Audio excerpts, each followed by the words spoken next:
Pozdravljeni v oddaji Koraki do uspeha na Radiu Robin, kjer letos v jubilejni 10. sezoni raziskujemo preplet podjetništva in umetnosti. Oddajo podpira podjetje Spintek, njen častni pokrovitelj pa je direktor in lastnik omenjenega podjetja Goran Miškulin.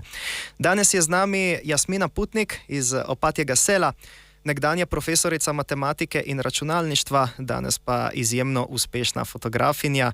Kot ste lahko slišali že v napovedi, naša današnja gostja je od nekdaj ljubiteljica umetnosti, že od leta 2009 pa se ukvarja s fotografijo in ima tudi svoj JRP studio. Lahko se pohvali z več kot 500.000 prodanimi licencami stok fotografij, v sodelovanju z agencijo Markacija že vrsto let fotografira steklenice kleti Brda, Ralfa Schumacherja ter nekaterih drugih, največ pa ji pomenijo številne vračajoče se stranke. Lepo pozdravljeni, Jasmina. Pozdravljeni. Veliko smo že slišali o vas, vendar na začetku vseeno vprašanje, kako bi se na kratko predstavili poslušalkam in poslušalcem. Ja, najprej en lep pozdrav in hvala za povabilo, že to mi zelo veliko pomeni. Zdaj, res je bilo že dosti povedanega, tako da sem fotografinja, zdaj res že zadnjih 17 let, tako gre hitro čas. V tem času začela sem pravzaprav kot učiteljica, delala v osnovni šoli Danila Lokarja, kot računalničar pravzaprav. Tam sem dejansko tudi prišla v stik s fotografijo, ker kot računalničar vse, kar je imelo gumbe, je spadalo v našo domeno in to je bil tudi prvi zrcalno-refleksni fotoaparat. Drugače danes pa fotografiram in tudi predavam, ampak se bova več o tem tudi v nadaljevanju. Zanimiv prehod, ne, od učilnice do fotografije. Kako je prišlo do te menjave profesije? Kako ste morda začutili, da je vaš trenutni vir preživetja oziroma da se iz tega lahko naredi kaj več? Prepletala se je stvar pravzaprav res ves čas, kar sem delala v osnovni šoli, ker sem takrat kot računalničar začela fotografirati. Bila sem zelo zafrustrirana s prvimi posnetki, vem, da je bil prvi dan sprejem prvošolcev in Jasmina, tukaj imaš fotoaparat, pejdi pofotkat. Ok, prvič držim tako stvar, dam na avtomatske nastavitve, fotografiram, vse je bilo zamegljeno, oči rdeče in se nekako tazga si ne morem več dovoliti, bojo otroci, kakšen spomin bojo imeli. Tako da je bilo spontano in sem začela študirati fotografijo sama, takrat še navodili za uporabo, se to naučila in od tam naprej se mi zdi, da je pol šlo tako, da sem si kupila prvi fotoaparat in začela fotografirati malo bolj resno. Kako pa so vašo odločitev o spremembi kariere sprejeli vaši bližnji? Zdaj to je bilo res, kot rečeno, zelo dolga in postopen prehod. SP sem odprla že 2011, se pravi v času, ko sem bila zaposlena in torej zraven tega, da sem bila v šoli zaposlena, sem fotografirala veliko let. Potem pa v času korone, v času tam 2021, sva z možem šla za pol leta v Saudsko Arabijo. In v tistem času sem slutila, da se v šolo ne bom več vrnila, tako da tam je prišlo do tega naravnega prehoda, da sem rekla, moram poskusiti, če ne bom zdaj, ne vem, kdaj bom. In mislim, da so vsi sprejeli zelo tako kot naravno nadaljevanje. Že ko govorimo o prepletu umetnosti in podjetništva, kako ga vi čutite? Ja, zdaj zame je res tako, da fotografija brez nekega občutka za umetnost je zelo težko izvedljiva. Nemogoče pravzaprav. Je pa res, da jaz nimam nobene formalne izobrazbe v umetnosti, tako da sem samouk, tudi vse, kar je kompozicija, svetlobe, barv, tu je prišlo z poskusi in napakami, bom rekla. Samo še na kratko, za konec tega uvodnega dela ste že kot otrok kazali zanimanje za umetnost ali je to vendarle prišlo kasneje? Mislim, da kar ja, čeprav je čuden pol mogoče izbor mojega poklica, matematika in računalništvo, ampak ja, sem vedno rada risala, pisala, pela, to je bil odvedno del tudi mojega življenja, ja. Sami pravite, da prvi poskusi fotografij niso bili najbolj posrečeni, kaj vas je kljub temu gnalo naprej? Jaz mislim, da prav to, da niso bili posrečeni, sploh zaradi tega, ker to ni bila neka odločitev, da bom jaz fotograf, ampak je bila nuja, torej Jasmina, fotografiraj, prvošolce in ko sem videla, da tako enostavno ne morem in da bo to moja naloga naslednjih ne vem koliko let, sem eno poletje vzela navodila za uporabo, naštudirala vse, takrat ni bilo še nekih tutorialov dosti. Pol pa je prišel zraven tudi moj mož, ima pomemben vpliv na mojo pot, ker je rekel, verjetno bi se dalo od tega tudi kaj zaslužiti, tako da sem dala prve te moje poskuse tudi na stok agencije, ki prodajajo fotografije fotografov po vsem svetu. Prvi seveda niso bili uspešni, dobila sem zavrnjene fotografije, ampak sem ego pospravila v žep, prisluhnila tem kritikam, se začela na tak način izboljševati, pa so prišle prve prodaje in dodatna motivacija. So bili torej mentori, pa tudi sami ste bili, sebi kar pomemben delež pri karieri. Ja, zdaj, da bi imela prav takrat nekoga, verjetno spet zaradi tega, ker nisem o tem razmišljala kot o karieri, sem se zelo učila sama, torej sem bila samouk, kar se je dalo dobiti na YouTubeu. Tako da ja, to je bilo začetek. Dejali ste, da prve fotografije se spominjate, ampak se spominjate tudi prve fotografije, na katero ste bili res ponosni? Ja, zdaj, tukaj sta mogoče dve, sigurno tista prva, ki je bila sprejeta na stok agenciji, danes, ko jo gledam, ni sicer nič posebnega, ampak ima en posebno mesto. Druge so bile pa pol že malo kasneje, kakšnih 5 let kasneje, ko sem začela sodelovati z agencijo Markacija in sicer fotografije steklenic. Vem, da se dosti fotografov steklenic izogiba zaradi vseh odsevov, zlatih detajlov in tako naprej. Kadar sem prvič dosegla neko, ko so rekli, ok, to je pa v redu, sigurno je bil to en tak lep občutek, no. Katera je pa bila morda tista fotografija oziroma pri kateri je nastal tisti občutek, ok, zdaj pa grem res samo v fotografske vode? In ne, tukaj pa ne morem dati odgovora, ker je bilo res zelo postopno, dosti let je od meni tlela ta želja, ampak dokler sem bila zaposlena, dokler sem imela to v narekovajih varno službo, je bilo težko iti ven. Po tistem pol letu, ko sem bila pa odmaknjena stran od službe, tam je pa padla. V bistvu je padla odločitev, kadar sem se odmaknila od službe, da grem torej v fotografijo. Kako pomembno je bilo pri začetkih eksperimentiranje in delanje napak? Zelo, zelo. Jaz mislim, da to je bil en ključen del te moje poti. Tudi moji prvi modeli, večinoma prijatelji in znanci, sorodniki, kad danes gledam tiste fotografije, ne moram reči, da so lih uspešne, ampak so pa bile pomemben del tega, da sem se naučila ravnati svetlobo, že od vsega začetka sem delala tudi v studiu in brez teh neuspešnih poskusov ne bi bilo danes, kar je. Tudi vidimo na vaši spletni strani nudite različne stvari, od fotografij izdelkov, steklenic, kot smo prej omenili, portretnih fotografij do fotografiranja na lokaciji, fotografiranja dogodkov ter interjerjev. Kaj od tega vam je morda najljubše in najbolj blizu? Tudi tukaj ne morem izbrati ene stvari, verjetno prav zaradi tega tudi ponujam vse to. Na začetku, se pravi, ko sem se odločila prav samo za fotografijo, da grem ven iz službe, sem dosti brala na svete, je treba dobiti svojo nišo, moraš biti nišni fotograf, če nisi nišni, ne boš uspešen. Tukaj se mi zdi, da je zelo pomembno, da vsak posluša sebe in mene je od vedno zanimalo ogromno področji. In če bi se jaz morala omejiti na samo eno, mislim, da bi se, pač ne bi bila to več jaz in ne bi bila več pri tem uspešna. Tako da nimam najljubšega področja, vsako mi je ljubo. Kako bi laikom razložili, kaj sploh pomeni stok fotografija? Zdaj, stok fotografija prodajajo se na stok agencijah, fotostok agencijah, spletne strani, ki ponujajo fotografije od fotografov iz celega sveta, vseh možnih tematik, oblik, ne samo fotografije, pa pridejo tudi video, ampak zdaj govorimo o fotografiji. In začelo se je tako kot recimo podjetje, ki ni imelo nekega velikega budžeta najeti fotografa, je šlo na to agencijo, kupilo fotografije, ki jih je rabilo, ne vem, za svojo brošuro, reklame, plakate, z določeno licenco, in jih je lahko pol te fotografije uporabljalo. Tako da to velja še danes. Tako.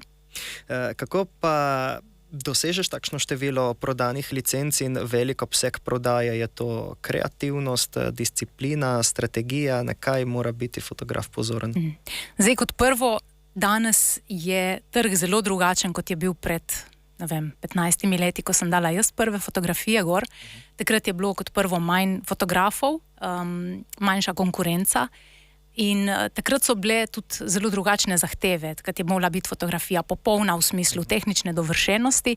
In zame je to takrat predstavljalo, kot že rečeno, učenje. Jaz sem dajala takrat fotografije na stok prav zaradi tega, da sem se učila, da sem videla, da je fotografija sprejeta in posledično se je začela prodajati. Tako da ja.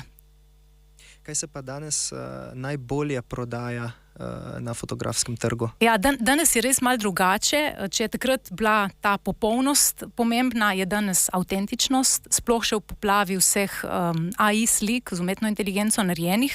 Je zelo pomembno, da je videti, da je fotografija človeška, da so tudi osebe gor resnične, različnih oblik, teže, barve, rase, vsega možnega in neki spontani trenutki, tako da ta neka popolnost, ki je bila mogoče pred 10-15 letmi popularna, se danes išče nekaj totalno drugega.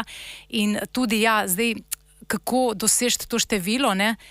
Disciplina sigurno je, ker ne gre samo za fotografiranje, gre tudi za opremljanje fotografij z ključnimi besedami, za umeščanje v kategorije in tako naprej. Jaz na začetku sem tu res cele večere, se spomnim, da sem preživljala ob računalniku, danes pa priznam, da mi tudi pri tem pomaga umetna inteligenca, ker samo naložim sliko v chat in mi vrže ven vse ključne besede. K umetni inteligenci se še vrneva v nadaljevanju. Koliko časa pa običajno pri vas mine od ideje do fotografije, ki ponudi neke boljše rezultate? Zdaj, če se samo na stok omejim, ne, na splošno je zelo dostikrat pomembno tudi koga imam na drugi strani, se pravi, kdo je stranka, kakšno ima idejo. Če ima stranka že zelo jasno idejo, ne posegam v to, ampak ji poskušam čim bolj prisluhniti.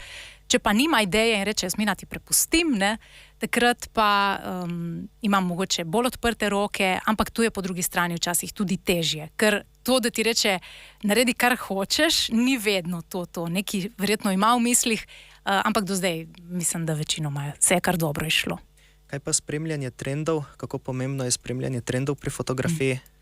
Zdaj, če govorimo o stok fotografiji, sigurno ja, kot že omenjeno, zdaj danes, če bom dajala popolne fotke gor, ne bojo več tako uspešne, kot so bile 10 let nazaj, ampak bom iskala bolj avtentične, lahko narejene celo s telefonom. To je tudi zanimivo, kar se je spremenilo v zadnjem času.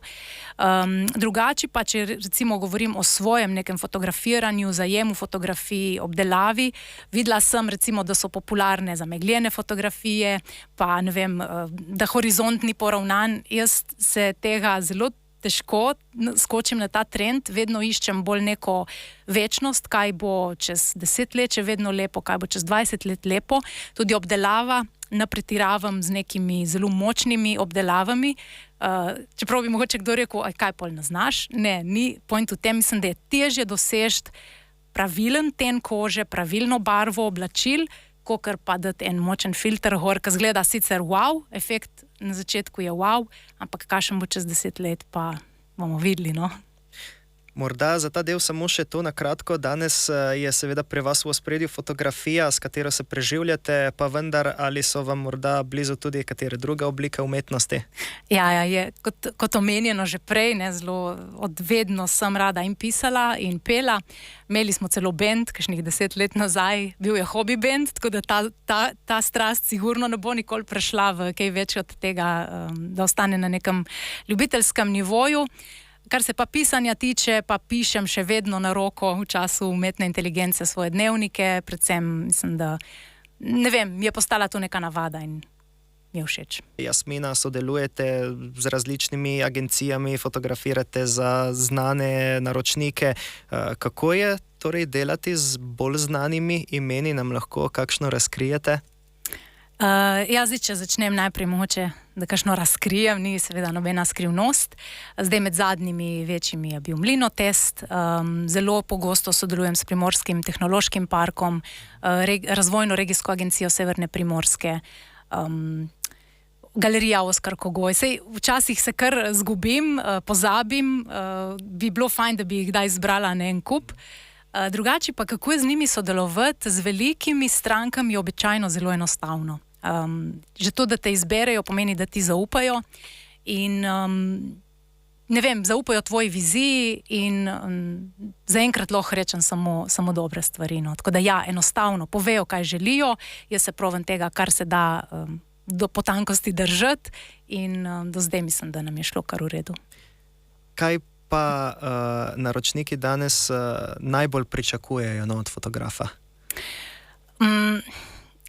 Zdaj ne moram govoriti v njihovem imenu, mogoče kar si jaz mislim, da je tudi neka moja dodana vrednost, je prav zanesljivost, da vejo, kaj bojo dobili, torej da se držim nekih rokov, da se držim dogovorov in seveda ne nazadnje zelo dober in kar se da profesionalen produkt, ki bo njihove produkte ali njihove storitve dejansko dvignil na nov nivo. Sedaj pa obratno vprašanje, kaj vi pričakujete od naročnika? Ja, meni je super, če naročnik ve, kaj si želi. Ne? Kot že prej omenjeno, mi je najlažje takrat tudi dostaviti neko fotografijo, ki jih bo zadovoljila. In kar pa ne pomeni, da ne rada tudi kaj poeksperimentiram, če dobim proste roke. Ampak ja, fajn mi je, da vem, da poznam njihovo časovnico, da imamo točno določene vse okvire vnaprej, da ni nobenih presenečenj pol po poti med procesom. Verjetno je res najlepši občutek, kot ste že dejali, ko se stranke vračajo. Kaj je ključ do tega zaupanja? Ja, zdaj tukaj spet ne moram govoriti v njihovem imenu, lahko si sam predstavljam spet to, da se vzpostavi neko zaupanje, da vejo, kaj dobijo od meni, da vejo, torej pričakovanja so eno in potem, kaj naredim, je drugo. Tako da, torej, da to, kar pričakujejo, da to tudi dobijo. Plus tudi to, mislim, da kako se počutijo v celotnem procesu. Zdaj, če govorimo tudi o strankah, ki so privat stranke, torej, ki pridejo v moj studio, ne samo o podjetjih, je tudi tam, mislim, da pomemben ta občutek, kako se stranke počutijo pri meni. Kako pa se razlikuje delo za naročnika od ustvarjanja stok fotografije, ki smo jo omenili prej? Ja, pri stok je res popolnoma proste roke imam, lahko grem samo na te spletne agencije pogledati za ideje, kaj se išče, lahko pa tudi grem na en sprehod in fotografiram neke stvari za svojo dušo, ki jih tudi tja vključim, lahko pa naredim en popolnoma organiziran fotoshooting, kjer povabim modele, kjer povabim vizažiste, torej se lahko naredi nekaj bolj velikega. Torej ja, stok fotografija ti pusti zelo proste roke, več eksperimentiranja, pri delu s strankami pa je vse v nekem dogovoru. Kaj pa pri vašem delu predstavlja največji izziv? Zdaj trenutno mogoče dobiti malo več prostega časa, sploh v tem zadnjem času, ker poleg fotografije so tudi še predavanja in delavnice, sem kar polno zasedena. Tako da, ja, če bi zdaj glavni izziv izpostavila, je dobiti in si vzeti malo več prostega časa. Jasmina, danes se veliko govori o umetni inteligenci. Kako pa vpliva na fotografijo?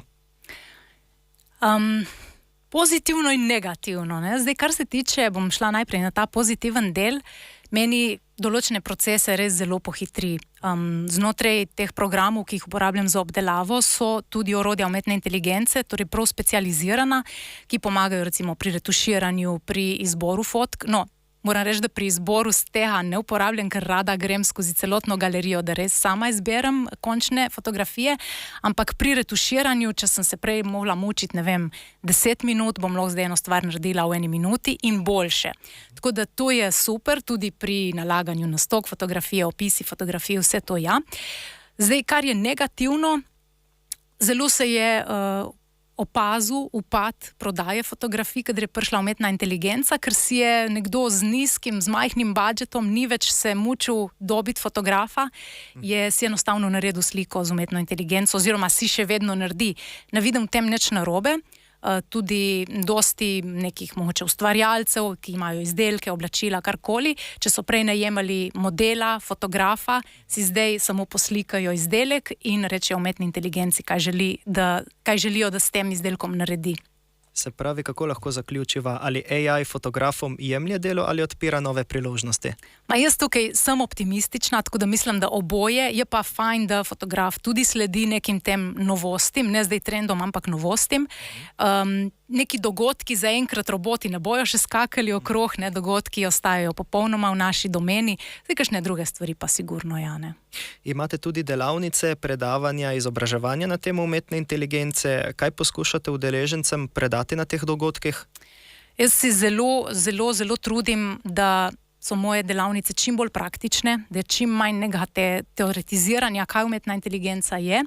Vsekakor pa jim poskušam pokazati, kako varno uporabljati umetno inteligenco, katere nastavitve narediti, da neki pomembni podatki ne bi kam uhajali po nepotrebnem. In predvsem, kako si olajšati delo. Je pa tako ena stvar, mogoče tukaj bi jo rada povedala, da na začetku je bilo rečeno, umetna inteligenca vam bo prehranila čas.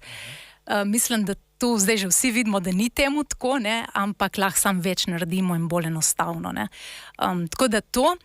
Še ena zanimiva stvar je tudi, ki se pojavlja zdaj, mogoče ne toliko povezano z delavnicami, ampak mi je prišlo na pamet ta spet avtentičnost prihaja ven. Tudi glasba, recimo, je zelo na udaru umetne inteligence, je ogromno glasbe narejene z umetno inteligenco. In na TikToku je v zadnjem obdobju bil en band, Anžin de Poitrin, ki igrajo Microtonal Music, ne bom zdaj razlagala točno, ampak so zelo avtentični, sicer pod maskami, zelo drugačni, tako da mislim, da umetna inteligenca na nek način tudi spodbuja kreativnost ljudi, da postajamo še bolj kreativni. Kje pa vidite fotografijo čez 5 ali 10 let? Zdaj, če so se slikari, kadar je prišla fotografija ven, bali, da bojo izgubili svoje službe oziroma da ne bojo več delali, da slikari še vedno so, še vedno uspešno delajo lahko svoje delo, mogoče ne v taki obliki, kot prej. Tudi, kadar so prišli fotografi oziroma fotoaparati prvi, so se na nek način slikari osvobodili realizma, lahko so zašli v abstrakcijo, torej so se rodile neke nove smeri, tako da tudi fotografija, jaz mislim, da ostaja, mogoče se bo preoblikovala, mogoče bo res še več te avtentičnosti in človeškega faktorja. Kaj pa umetna inteligenca v enakem časovnem obdobju, čez 5 ali 10 let? Zdaj, že fotografijo je težko napovedati, umetno inteligenco sigurno še težje, sploh zaradi tega, ker vidim na dnevni bazi, kako se stvari spreminjajo. Če je OpenAI recimo še promoviral nekaj časa nazaj svojo Soro za ustvarjanje videov, jo je pred kakšnim mesecem ukinil, tako da te stvari se zelo, zelo hitro dogajajo in res težko karkoli napovem. So poklici prihodnosti morda prav tisti v povezavi z umetno inteligenco? En del verjetno ja, kar pa se zdaj že nakazuje in vidi, so mogoče še bolj poklici prihodnosti tisti, ki zahtevajo človeško delo, spretnosti, roke, torej kaj narediti, ustvariti, premakniti, popraviti to. Jasmina, veliko smo povedali o vas, vašem delu, uspehih. Kaj pa vam vse skupaj osebno pomeni, predstavlja danes? Ne vem, glede na to, da se je pri meni celotna ta pot dogajala zelo spontano in se je zelo prepletala, tudi ne moram reči, da sem rekla, ok, zdaj bom pa jaz fotograf, zdaj bom pa to počela. Pravzaprav tudi delavnice, ki jih zdaj izvajam v zadnjem času, niso prišle kot rezultat neke moje odločitve, ampak bolj povabil, spodbude od zunaj. Ne moram reči zdaj, da mi vse to zelo veliko pomeni, sploh zaradi tega, ker se mi zdi, da počnem stvari, ki jih rada počnem, v katerih dajem nekaj dobrega družbi. Ni mogoče tega klasičnega ponosa, kadar si zastaviš nek cilj in je cilj dosežen, je bolj nek tak tekoče dogajanje, v katerem jaz sledim, kar se dogaja. Go with the flow, ja, tako nekako. In v tem v bistvu mogoče mi pravzaprav vse skupaj to celo, da je ta pot, ki se mi dogaja, pravzaprav tako izpolnjujoča. Kaj bi svetovali nekomu, ki želi stopiti na podobno pot? Zdaj, glede na to, da smo ljudje res tako zelo drugačni, mogoče na svet, ki je deloval zame, ne bo za nekoga drugega. Vsekakor pa mislim, da je zelo pomembno, da vsak posluša sebe, da razmisli o tem, kakšen je in kot karakter in kaj mu zares pomeni, katere bitke bo pravzaprav izbral, da bo se boril v njih, da je bo vredno, ker ti si lahko uspešen na več različnih področjih, ampak ni nujno, da te bo to izpolnjevalo. Tako da zagotovo neki splošni nasveti niso nujno primerni za vsakega in je fajn, da vsak. Mogoče to, pravzaprav ja, mogoče da si dovoli poskuse in napake, to. Morda pa en tak splošen nasvet, na kaj mora biti pozoren dober fotograf? Ja, zdaj, če recimo govorimo o dogodkih, ki so najbolj taki dinamični in jih ne moreš ponoviti, kot če narobe postaviš nek predmet v studiu, Mislim, da je tam res pa pomembno, da si zelo pozoren, da imaš vse antene vklopljene. Meni se tudi zgodi, da kadar pridem na dogodek, tudi če sem bila prej mogoče malo živčna, te neka pozitivna trema, v trenutku, ko prislonim fotoaparat k svojemu obrazu, se mi zdi, da se mi izklopi vse. Doskrat sploh ne slišim niti govorov, nič, ampak sem res 100% fokusirana na dogajanje, kam se postaviti, kje se kaj dogaja, predvideti, kje bo mogoče se kaj pomembnega zgodilo, tako da, ja, v bistvu biti pozoren, če govorimo o fotografiranju dogodkov. Kaj vas še danes najbolj navdihuje pri delu? Verjetno spet vse skupaj, sigurno to, da lahko razpolagam s svojim časom sama, da izbiram projekte sama, da sem prišla zdaj, se pravi, na nek tak, dajmo reči, nivo, kjer lahko tudi jaz izbiram, s kom bom delala in kaj bom delala, da ni več vse samo neka, torej, da moraš, tako da, ja, ta svoboda. Kako ohranjate motivacijo po toliko letih ustvarjanja? To pa se mi zdi, da sam še narašča. Mogoče z vsakim doseženim, zaključenim projektom je bolj potrditev, da je to prava pot. In tudi kot že prej omenjeno, res mi največ pomeni, da so stranke zadovoljne. In to je tista polja motivacija, ki je enostavno nadaljevati delo. Imate morda še kakšen neizpolnjen cilj, sanje na tem področju? Ne, sledim poti, kar se odpira sproti, se odločam, ali temu sledim ali ne, tako da sanj ciljev jih ni, je pa ena taka res lepa pot. No. Jasmina, hvala, ker ste danes z nami delili svojo zgodbo. Hvala vam za povabilo, res še enkrat. Dragi poslušalci, to je bila nova epizoda v jubilejni 10. sezoni oddaje Koraki do uspeha na Radiu Robin. Oddajo podpira podjetje Spintek, njen častni pokrovitelj pa je Goran Miškulin. Hvala za vašo pozornost in lep pozdrav. Do prihodnjič. Koraki do uspeha. Korake do uspeha podpira podjetje Spintek in direktor ter lastnik Goran Miškulin, častni pokrovitelj oddaje.